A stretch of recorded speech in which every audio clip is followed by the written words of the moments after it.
Das goat ফার্মের পক্ষ থেকে নমস্কার ও অভিনন্দন জানিয়ে আমি আমার এই ভিডিওটা শুরু করছি। ভিডিওটার গুরুত্বপূর্ণ বিষয় হলো যে শীতকালে ছাগলকে কিভাবে রাখা যায়।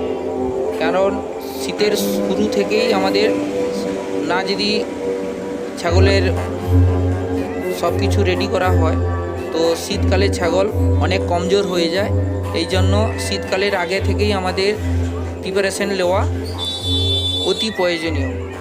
তাই শীতের শুরুতেই ছাগলকে লিভারের ওষুধ এবং মিনারেল পাউডার, ভিটামিন এবং পুষ্টি জাতীয় খাবার দাবার খাইয়ে তাকে খুবই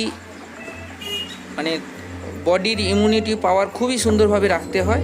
রাখারলেই ছাগল তবেই শীতকালে ভালোভাবে থাকে, না হলে শীতকালে ছাগল অনেক দুর্বল হয়ে যায়। এই জন্য নতুন খামারি ভাইদের বলছি, সবাই শীতকালের জন্য আগে থেকে তৈরি হয়ে থাকুন।